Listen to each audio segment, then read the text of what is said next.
this year and making some Week 9 waiver wire pickups as we exit the Buymageddon but deal with the Week 9 bye teams. So, without further ado, I present to you my Week 8 matchup. And I'm not gonna lie, it might be cooked, guys. It might be cooked. I need to do some serious retooling. I need to finally engage in some trades because this is not it. I lose once again in fantasy and fall to 2-6. I'm in 10th place, last place of this league. This week I was playing against Bucs Deluxe, who pulled out a pretty nifty trade right before we matched up.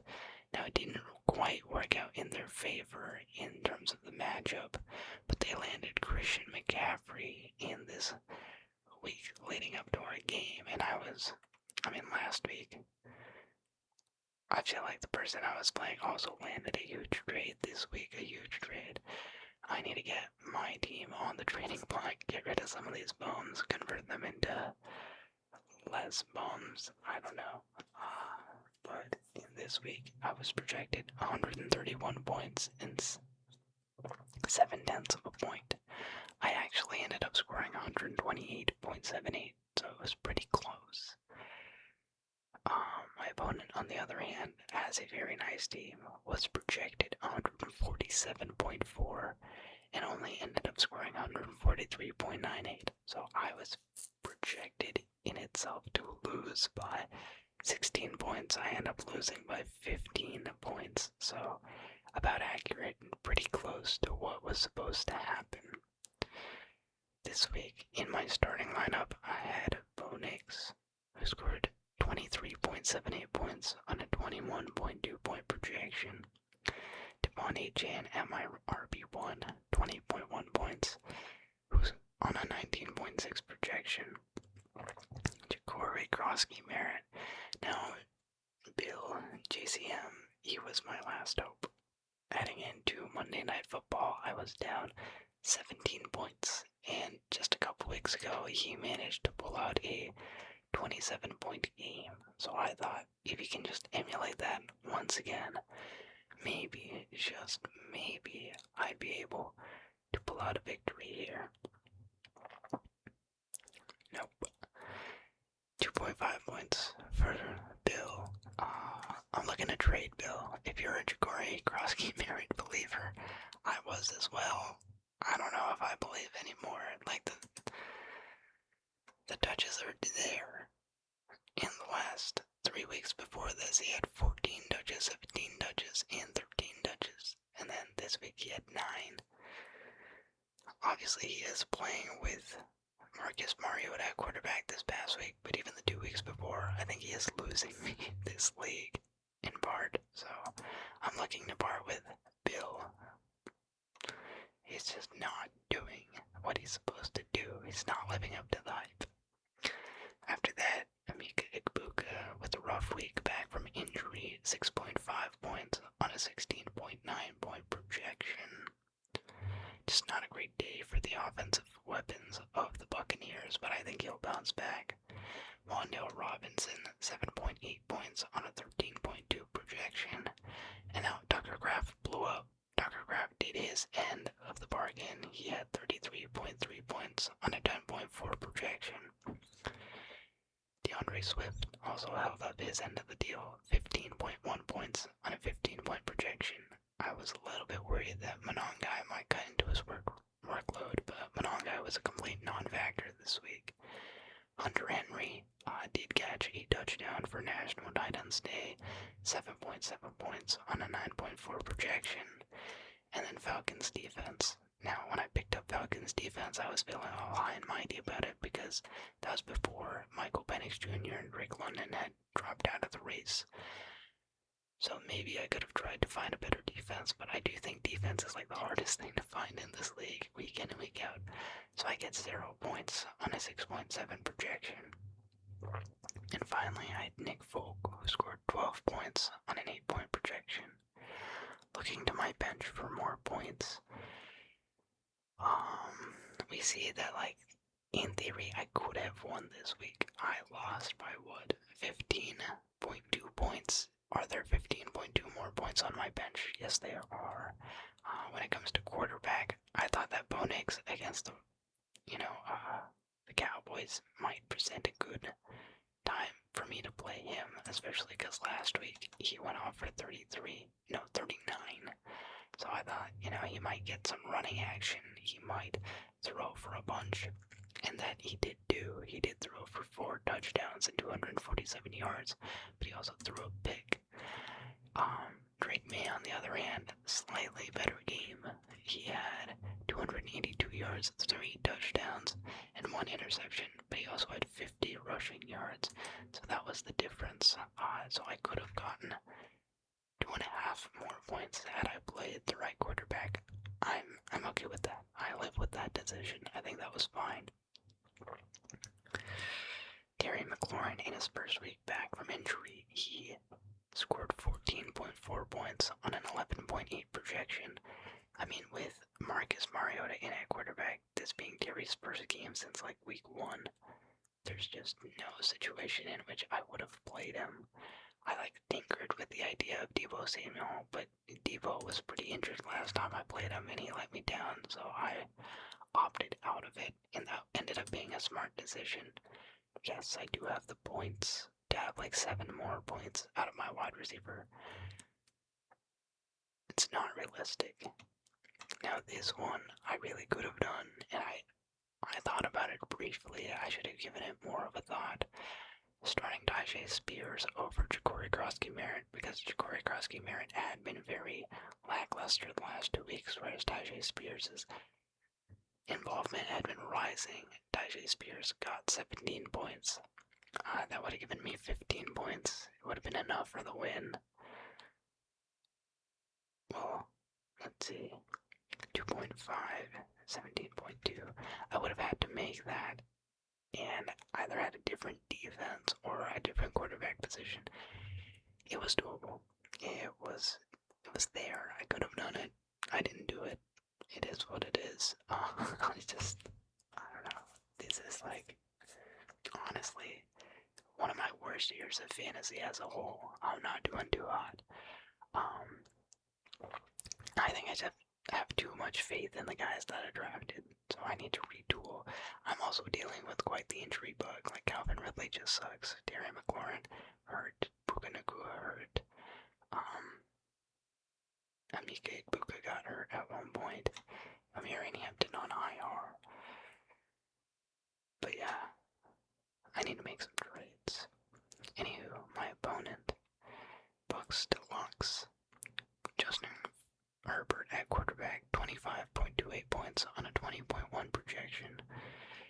Josh Jacobs, an okay day. And then Christian McCaffrey with actually his worst performance of the year, 9.8 points on a 21.6 point projection.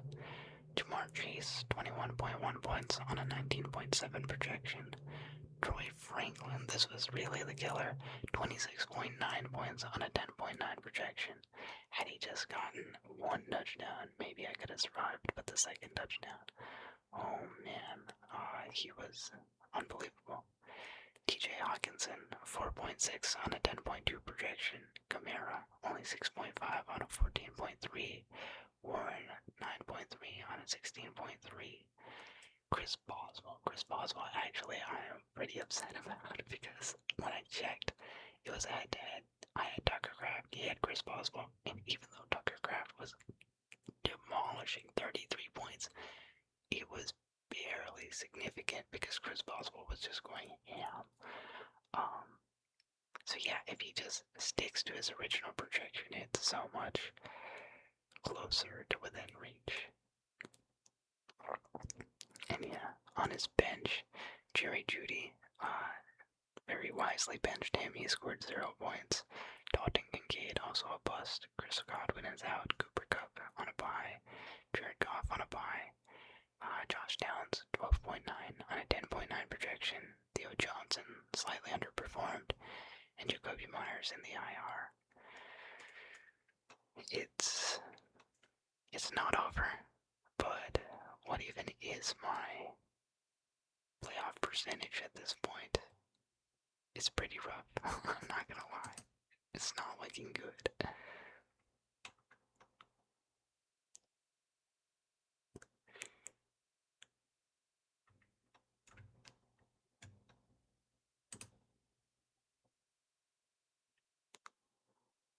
I'm at a 19% chance of making the playoffs. I mean, it ain't over till it's over.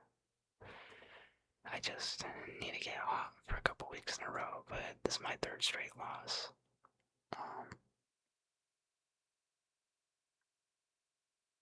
Something's gotta give. If I look at...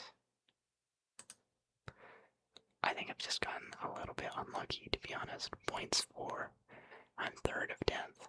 I scored the third most points in the league, so my team's not even shabby. Points against, though.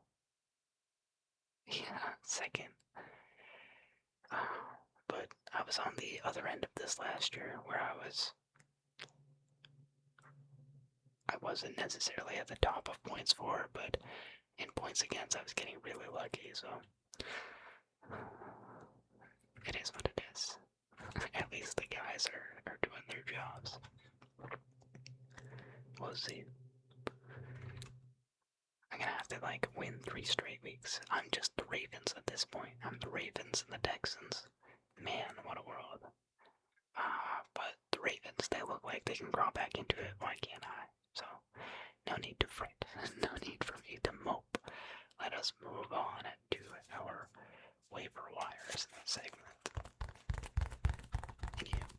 So, heading into week 9, we've got 3 waiver wire additions at every position for you.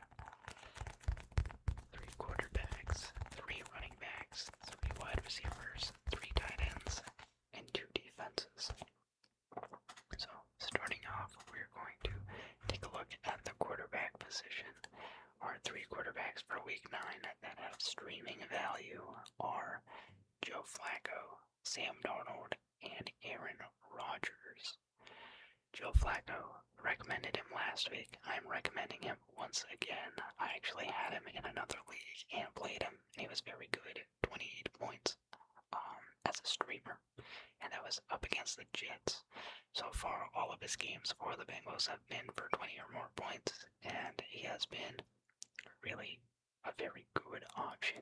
If you have an injury at quarterback, if your quarterbacks have on bye, definitely look into getting Joe Flacco. He is now going to be playing against the Chicago Bears in this upcoming week, and the Bears just gave up a game to Tyler Snoop Huntley, who, yes, he might have made a Pro Bowl, but is not very good in my opinion. So Joe Flacco and this rejuvenated Bengals offense, they might be ready to dish out some pain to the Chicago Bears. After that, we've got Sam Darnold. Sam Darnold has been a pretty solid role player. I mean, he's not been super flashy. He hasn't had amazing games, but in 5 of his 7 games this year, he has scored at least 15 points. That's a pretty good baseline to work off of if you just need someone to get you through the week. He's fresh off of his bye week, and he's going to be playing a Commanders defense that just let up 300 yards and 3 touchdowns to Patrick Mahomes on prime time.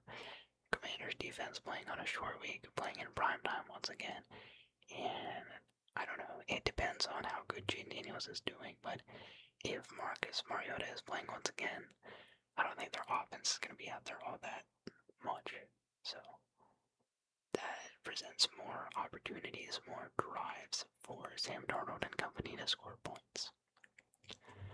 After that, we have Aaron Rodgers. Now, Aaron Rodgers in the last 3 straight games has scored at least 16 fantasy points. And this week, along with that, he has 8 passing touchdowns over the last 3 weeks. He has been pretty good with the rock in his hands. This week, he'll be playing the Indianapolis Colts, who are the #1 offense in football. In order to win this game, or even have a fighting chance in this game, the Steelers are going to need to air it out. They will most likely be playing from behind, not be able to establish a running game all that easily. So, they're going to look to score points through the air, and Aaron Rodgers, I think, will have to throw it quite a bit. We might see 40 passing attempts from him. And finally, this is a pickup with a stipulation, under the stipulation that Kyler Murray is ruled out for this week if he does not continue to be at practice. If for some reason he misses week 9, then Jacoby Brissett is the streamer of the week. He is playing the Dallas Cowboys defense, which is a fantasy gold mine, and Jacoby Brissett has been no slouch. He has been very good so far this year, filling in for the injured Kyler Murray. So if Kyler is out, then please do look into Jacoby Brissett as your streaming option. After that, we can move into running backs. Our 3 running backs for this week feature some familiar names from last week, and one new name is going to be Tyrone Tracy Jr., Bam Zonovan Knight, and Tajay Spears. Tyrone Tracy Jr. now is going to be the lead back for the New York Giants. He played 63% of the snaps on Sunday, which was 7th highest amongst all running backs from this week. And yeah, with Cam Scatterboo out due to that ankle dislocation, now we get to see Tyrone Tracy Jr. slide back into the starting role, and we haven't seen Devin Singletary be involved in a while, so hopefully his grip on this backfield is larger than it was at the start of the year. It'll be closer to what we saw at the end of last year, where he was very valuable for fantasy. And this week, he gets to play against the 49ers defense, who is ranking number 19 in points allowed to opposing running backs. So, not the easiest of matchups, but definitely a more favorable one. After that, we take things back to Bam Knight. Bam Knight was recommended last week when he was heading into the bye, and so maybe you didn't want to pick him up. Maybe you needed someone for the bye Mageddon. Now that he is out of the bye, he should be fresh. As a reminder, in the last 3 weeks heading into the bye, he went up from 5 touches to 12 touches to 17 touches. He is now the lead back, and he is going to be playing a porous Dallas defense that's number 31 in points allowed to opposing running backs. Just allowed a fairly nice day to both R.J. Harvey and J.K. Dobbins. And finally, if you didn't get Tajay Spears in last week's waiver wire, I think now is truly your last chance to get him. He played 53% of the snaps, logged a season-high 12 touches, and scored 17.2 fantasy points. He has finally arrived. Tony Pollard, on the other hand, 12 touches as well as Tajay Spears, but he only played 46% of the snaps, and he was a whole lot less efficient. Tajay Spears toting an impressive 6.6 yards per carry. I would warn, just for your information, this week the Titans are going to be facing against the Chargers, and the Chargers did just shut down all of the Vikings running backs last week. Aaron Jones and Jordan Mason and Xavier Scott. So it's not a great matchup by any means, but if the Titans are facing a negative game script in which they're trailing and they have to be playing from behind as they have all year long, then that is still to Tajay Spears' favor because he is the lead pass catching back in this backfield. Tony Pollard, no targets last week. I think 3 catches went to Tajay Spears. And now we move into wide receiver. And in wide receiver, our 3 additions are going to be Troy Franklin Jr. Is he a junior? Okay, Troy Franklin, Jaden Higgins, and Malik Washington. Troy Franklin, I have to admit, I was wrong about which Broncos wideout you should have targeted last week? I knew heading into the Cowboys matchup that one of them would do well, and I went with Marvin Mims Jr., and that was bad advice. I think my two biggest misses on the waiver wire thus far have been Hassan Haskins over Kamani Vidal, and last week Marvin Mims over Troy Franklin Jr. I think those are two forks in the road where I really picked the wrong one. So going forward, I think I'll just present all the options. I'll let you know which one is my preferred one, but I will still give you the ability to pick who you would like. But yeah, that being said and done, Troy Franklin is the guy you should have. Mims had a bad game against the Cowboys, and he capped it off with a concussion, so he's now not doing so well. Franklin, on the other hand, he soared with 26.9 fantasy points. Franklin has played 63% of the snaps and had a 20% target share last week. And in the last 2 weeks, he has seen 18 targets, which is very promising. So, with all that in mind, he is worth the pickup. Next week, he plays against the Texans, which is not that easy of a matchup, but he has proven that he is a viable fantasy wide receiver. So, if you need someone from the Denver Broncos wideout room, he is your guy, not Mims. Number 2, Jaden Higgins. Last week, we saw Nico Collins and Christian Kirk miss for the Texans offense, and they were then forced to throw to some of their younger wideouts. Among the standout wideouts from that day were Xavier Hutchinson and Jaden Higgins. Now you could go either direction with these two wide receivers, as they both got a touchdown pass, and they were both pretty successful in their production.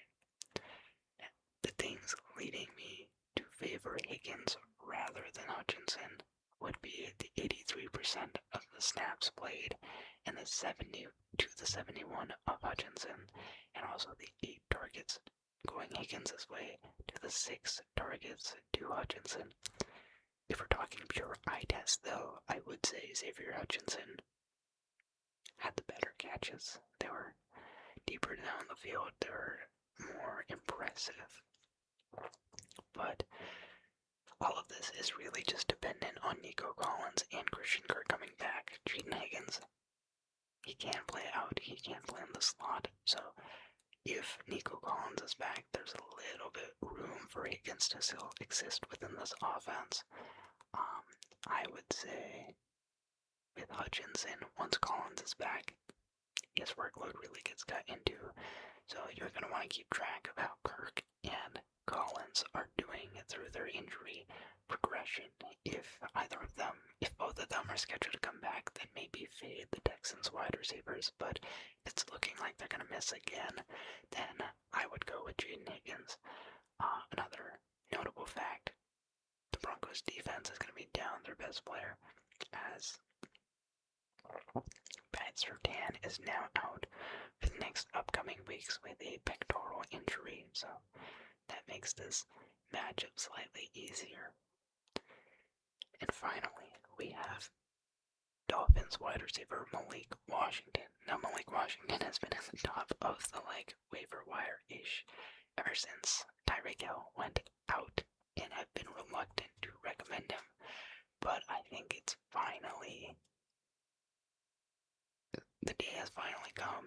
Taking a look at the numbers over the last 2 weeks, Malik Washington has garnered a 22.8% of his team's targets, which is a figure very comparable to Jordan Addison, Chris Olave, and George Pickens, who are all right there with him in the 22% range.